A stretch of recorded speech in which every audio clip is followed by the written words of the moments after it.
All right, folks, welcome back to the channel. We're here in a very chilly Texarkana, Texas, Texarkana, Arkansas, right here. We're in front of the beautiful United States Post Office and Courthouse. We're here to do the filming locations for the 1976 classic, The Town That Dreaded Sundown, as well as the 2014 meta sequel as well. So we're going to do some interstate hopping between Texas and Arkansas to show you some of these locations. So let's go.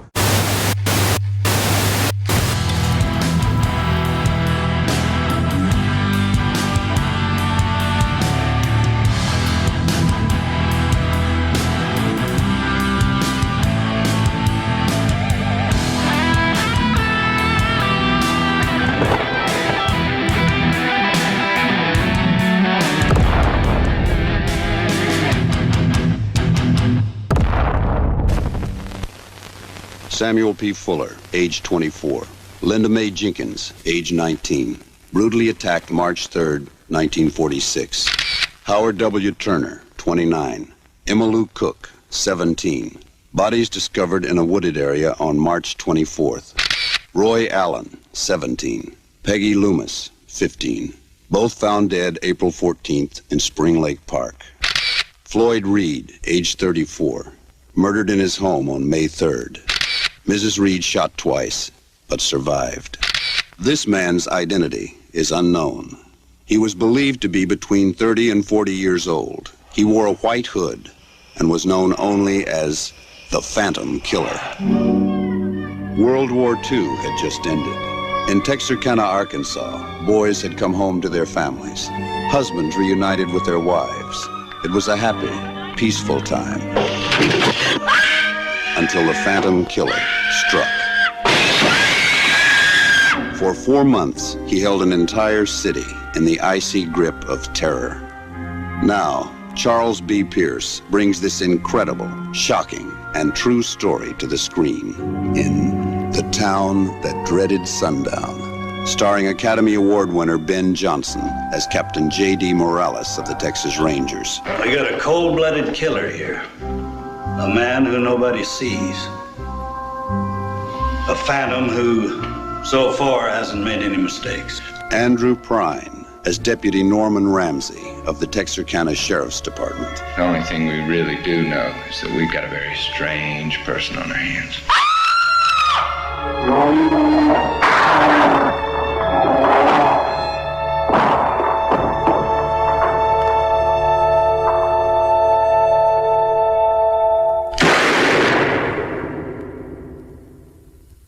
The Town That Dreaded Sundown, a true story. There's the beautiful courthouse. There it is, going all the way down. More close-up view of the Texas and Arkansas state line. And it's a beautiful day in Texarkana. People are out and about when the sun is up, but when the sun goes down, that's a whole other story. So before we get started, let me add a little context. We're right smack dab here in the middle of downtown Texarkana, where the 1976 original film, The Town That Dreaded Sundown, kicks off. But before we get going and diving into some of these locations, I'm just going to let you know that there's going to be zero continuity to this video. We're going to jump back and forth between 1976 and the 2014 meta sequel, because there were some scenes filmed in Arkansas for the 2014 version of the film. Now, most of it was filmed down in Shreveport, Louisiana. So, but they did get a few days of filming here in Texarkana. But I just wanted to let you know that, because we're going to be bouncing around. And hey, look at that. Perfect as that. I even got my shirt on. So how fitting is today? That's right about here where the movie starts, the 1976 original. You're going to see over to my right, that was the McCartney Hotel in the movie. And over there, you're going to see in the film, the very top, there's a clock, but it is no longer there. But that is Union Station. It's the train station in the movie. We'll go into that here in a little more detail in a minute. But you see over on the McCartney Hotel, you see it's going to say coffee shop, and there were some awnings right there. You're going to see those rectangles with the circles in them right there under the windows. Everything is still matching up, even 50 years later. We then get another establishing shot here. We're across the street from the McCartney Hotel where we just were. But you're gonna get this shot right here, looking the other way. And you're gonna see right about the middle of your screen, there's an awning there, and that had the Paramount Theater sign hanging there for the movie. And we then get another establishing shot right here. You're gonna see the awning for the hotel. Right there in the background with the missing clock on top is, again, Union Station. Now, if you're gonna look around in this location where we're at, there's probably a good handful or maybe more of these buildings that are dilapidated, falling apart. See, the windows are broken over there at Union Station, but some of the buildings that were in the background of the then McCartney Hotel from the movie are gone. That's a whole new building. The old ones have been torn down back here, and we have this new one. I think it's a police station. I think, don't quote me, but I think it is. It's right about this shot here. You're gonna see the camera show what was the Paramount Theater in the film. It was Sunday, then the camera March cuts 3rd, to a pair of legs from about the knees down to a pair of boots. And that's supposedly the Phantom coming out to start his killing spree, to say the least. But you can't really tell where that was done because the shot is so tight on his lower legs. So there's just no way to see if that was done around here at all. But boy, look at that. Not only does the town dread sundown, apparently it dreads sun up. There's like no one around. I mean, there's a bunch of cars out here, but I saw one or two drive by. But other than that, there's not much.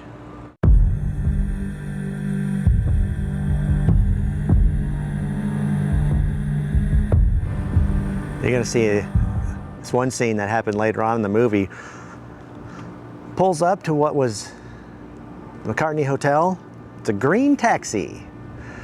And you can tell in the scene, there used to be a road that came around through here, but that's all gone.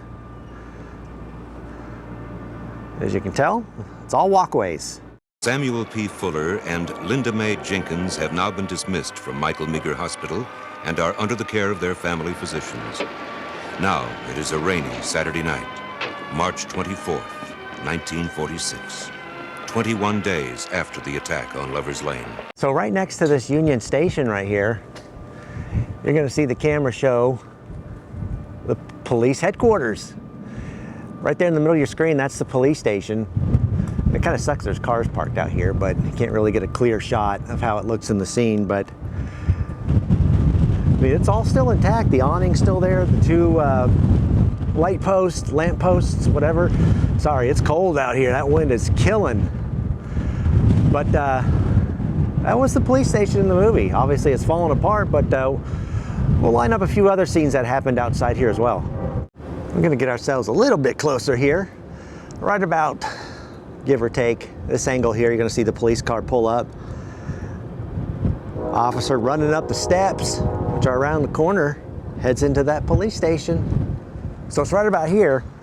You're gonna see the best Texas Ranger in all the land come out of this police station right here. It's Captain J.D. Morales, played by the great Ben Johnson, which you can also see him in the movie Terror Train. He was the train conductor in the movie. Great film, by the way, but I digress. He comes out this way, walks down these steps. You see both light posts in the scene. He comes this way, hikes a left, goes down the stairs, and he gets in his car because he has a driver that'll be driving him around town. That driver is Patrolman Sparkplug. Now, if you haven't seen the 1976 original Town That Dreaded Sundown, it's good. It is a very good movie, classic. But it gets a little campy in there as well. There's some campy scenes, which I don't know, kind of threw the movie off a little bit for me, but it doesn't ruin it. It's a fantastic movie, but it does get a little campy when they show Patrolman Sparkplug in there. But anyway, other than that, it's a fantastic film. So Captain Morales goes down these steps, gets in the car with Officer Sparkplug. They're parked right down there. Now, another one of the scenes you're gonna see later on in the film is right about this angle. You're gonna see Officer or Captain Morales out here holding a press conference about the murders. Happened right here in front of us. And all the scenes that were the interior for this police station, all filmed inside as well. Obviously you can't go in there. This place is in bad shape, and of course there's private property, but yeah, man. Look, there's some steps. I think you see a few scenes where people are coming in, going up these steps, but that is the police station from the film. All inside, all filmed in there. Nothing was a set. All right, this is Union Station in the film. No longer an active train station. Amtrak does run through here still, but the Amtrak station is now down that way a little bit. But we're gonna go to the back, show you where the train pulled up. It's where Captain J.D. Morales gets off. And welcome to the back of Union Station. And welcome to Texarkana, the twice as nice city.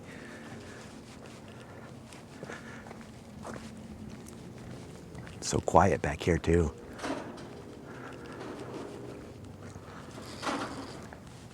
It's so windy out right now. You can hear some of the building blowing around. But what you're gonna see right up here is where the train pulls in the film. And it's right up here. This is where the train pulls in, stops. Texarkana is introduced to Captain J.D. Morales, the best Texas Ranger in the land. It all happened back here. And one of the bay doors is open. You can't see into the actual train station itself, so I can't line anything up. I wish we could, but I'm not going in there. But this is only the bay area, so, and none of the doors are open. I don't know, these stairs look familiar. I didn't really notice, but they look like they were used in the 2014 version where the Phantom's chasing Jamie around this Union Station. I don't know. I'm getting this just in case. Grandma, do you remember anything about the murders? Your great-grandpa and your great-grandma lived in this house when it happened. He was the boogeyman, they said. Can't catch the boogeyman. Can't kill the boogeyman.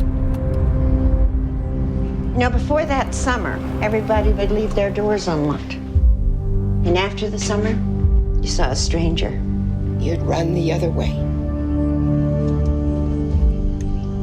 And now, he's back.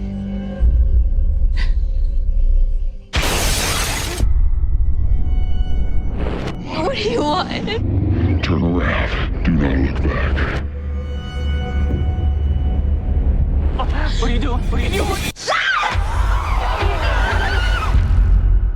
The town of Texarkana has awoken to a gruesome act of violence. He could have killed me, he did it. He chose that girl to be his messenger. They couldn't catch me 66 years ago, and they never will. People say that he was a demon or a spirit. A soul consumed by vengeance.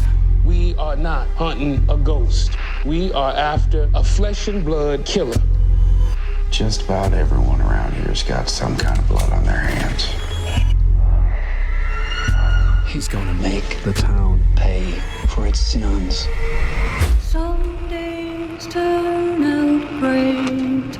It's okay, 'cause some days turn out bright. It's alright.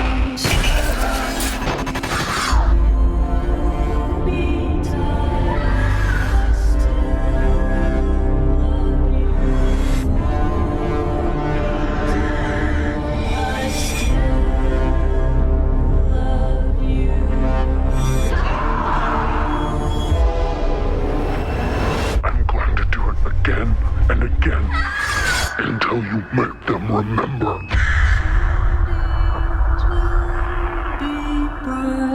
Jumping over to the 2014 version real quick. That's when Jamie takes off in the Phantom. It's hot on her trails. You're gonna see her run down the street, and she is running right towards Union Station. It's right about this angle you get right here. Texarkana today still looks pretty much the same.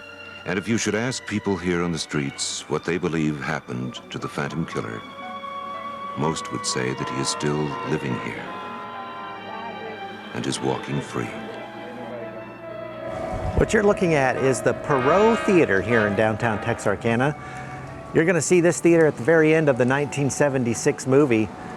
It's Christmas time, it's all decked out in decorations, and everyone's standing in line to see the movie, The Town That Dreaded Sundown. You're going to see this big long awning all the way down, and in the top corner of the right-hand side of the building, you're going to see the marquee. It says Paramount, and then it says The Town That Dreaded Sundown. But it's also here. You see the Phantom's shoes. Well, I mean, we're assuming it's the Phantom. It's made to look like the Phantom. He's coming here to see his movie. He gets over here and stands in line with everyone else.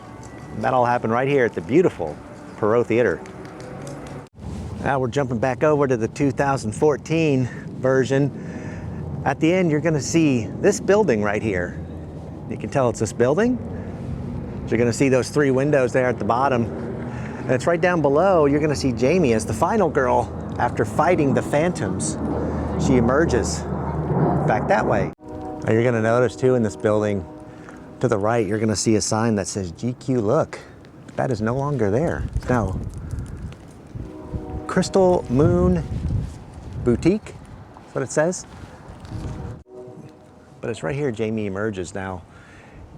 You can see right through that entryway in the film as she comes out, but right now it's all boarded up. As Jamie emerges onto the street, you're definitely going to see that GQ Look sign over on the left on that building, but she comes out here in the middle of the street and she's looking straight that way as the sun sets on Texarkana. So jumping into the 2014 meta sequel, you're going to see towards the final act of the film, Jamie and her grandmother are leaving Texarkana. They're going to go spend some time out in California just to get away from everything. But you're going to see this place right here. This is the Art Station and Gallery right here in downtown Texarkana. You're going to see the car pull in. You're going to see that. Actually, you're going to see those garage doors, and they pull in right here. There used to be gas pumps that were here. This used to be a gas station, so I don't know if it was a gas station still when they filmed the movie, or if they just added in the pumps, you know, just because. But they pull in right here. And you're going to see Jamie hop out of the car. She comes right around this way, and you're going to see that building there in the background. You'll see the neon sign. More on that building in just a second, because it does play a role. But she comes right around here, and she's going to pass right by here, and that's where you're going to see that old timer filling up his old pickup truck. He's right about here in this area. She heads in this door right here, and the interiors of the gas station were shot inside. You see, that's where Jamie goes in, gets herself a little cup of coffee for the long drive to California. Can't really see too much in there, but look, check out the floors. You can see the floors that are in the scene. Same checkered pattern, but that's the interior of the gas station. It was all dressed up. Pretty cool, isn't it? Now, last night we actually watched the 2014 version of The Town That Dreaded Sundown. We watched it inside the art station. This was part of on-set cinema, which we do like to attend if we can. We did that with the Burning video about 1.5 years ago, and Twister was all put on by on-set cinema, so it's really a good time. But anyway, we did watch the movie in here, and the owner of this place did mention that that the interiors were actually filmed inside of here, so that's how we were able to confirm that. All happened here at the art station. Now, let's get to that building across the street. Now, while Jamie's in there checking out, she hears a couple of gunshots. She comes out this door right here. She looks down. Uh-oh, the old timer's been shot. He's on the ground bleeding out. She comes around this way to the front of her car. That's where she sees her grandma right there clutching her throat. She has been shot as well, and you can see those 2 garage bay doors in the background. Over there, the gas station, shots are still ringing out, and Jamie goes behind the car, and she looks over this building across the street. And at the very top, the camera zooms in on that window right there. See if we can get a little closer. So it's that window right there. Very top center of your screen. That's where the Phantom is up there sniping people over at the gas station. And once Jamie notices the Phantom up there in that window, she takes off. He gives chase as well. She heads out from the gas station and off to Union Station. We're out here on East 6th Street.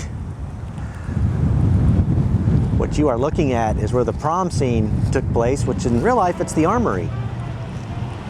This is where all the cars you're gonna see were parked right along here on that road.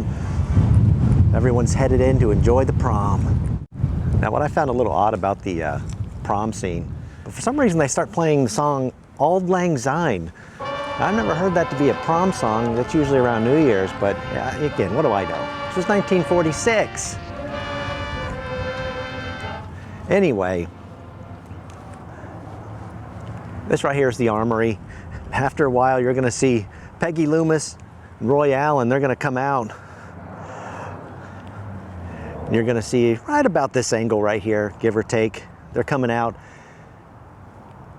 And this is where they head to, Spring Lake Park. And that's where the infamous trombone scene happened in the movie. We're gonna head over there in just a little bit. Here's a look at the inside of the Armory where the prom was held. I don't know if it was filmed inside here. I'm just based on other places, like the police station, Union Station, those were all, the interior shots were all filmed there. So why would the prom be any different? But if it did, this is where it all happened, right inside here. Welcome to beautiful Spring Lake Park, where a very pivotal scene happened back there, the infamous trombone murder scene.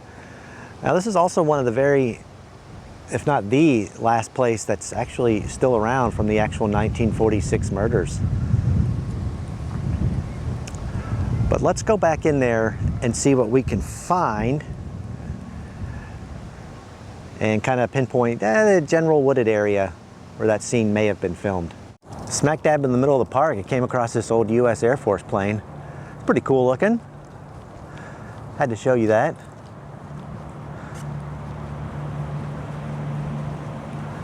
Isn't that cool? But right around over here in this area, there are all these trees. That's what I'm going to show you next. So somewhere in Spring Lake Park, you're not going to be able to decipher where this scene was filmed. But I researched a little further, and there really is no documented evidence that the sequence from the 1976 film was actually filmed here in the park. It could have been filmed in any rural wooded area around town or outskirts of town, but it was made to look like it was here in Spring Lake Park. So we don't know if it was really filmed here or not. But let's say it was, okay? Let's say it was filmed here. The actual murder did happen out here. This is where the infamous trombone scene would have happened. That's where Roy, he gets yanked out of his car. He's the guy driving. Phantom yanks him right out and starts beating the hell out of him.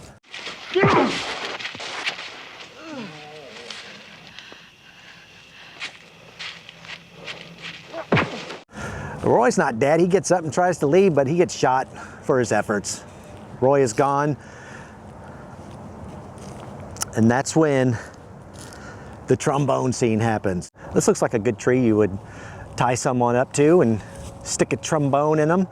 So let's just say use this tree, you know, as our prop here. So the Phantom killer gets Peggy's trombone. He ties his knife to it, right to the slide, and he plays using that slide and stabs Peggy to death. She's tied up against a tree.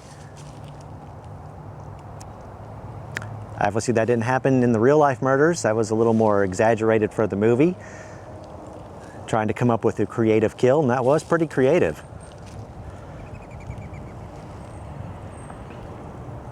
All right, let's head to our next stop. We are out here on Mandyville Road on the Arkansas side. I don't think I've been announcing what side some of these filming locations are on. But anyway, we have been bouncing, state to state, but sorry about that. But anyway, this is on the Arkanville. This is the Arkansas side of Texarkana. This is East Memorial Gardens. And we're not going inside. This is a real quick scene, but a pretty pivotal scene. And this is where it kind of gets a little campy too, again. As you're gonna see Captain Morales sitting in the passenger seat, zipping down this road, and Sparkplug's driving. And this is where Officer Morales, he tells him to hold it, boy.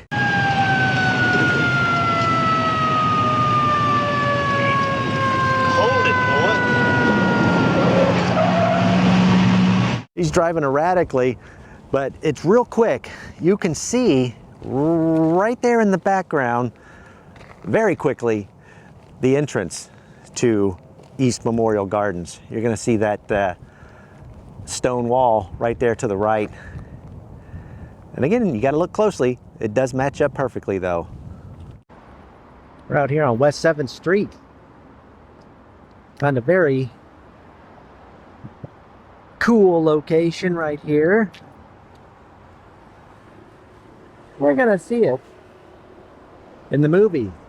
It's called Palmer's Groceries, but in real life, it's Lanier's Corner. And it's since been shut down. But it's right here you're gonna see the character of Dawn Wells come out. Now, if you remember Dawn Wells, it's Mary Ann, Gilligan's Island, but she did have a role in this film. You're gonna see her come out. She plays Helen Reed. She'll come walking along, and right there where that white board is, you're gonna see some about 4 signs in the window. It says bread, bacon, and pork chops, but there's something right down in the lower left. It's called a hoop cheese. She's going to be strolling along this way. Right about that second window in, middle of your screen. That's where that reddish looking car is parked. Where she gets in and puts her groceries. Oh, but she's not alone. Somebody is watching her. The Phantom Killer, he pulls in right about here.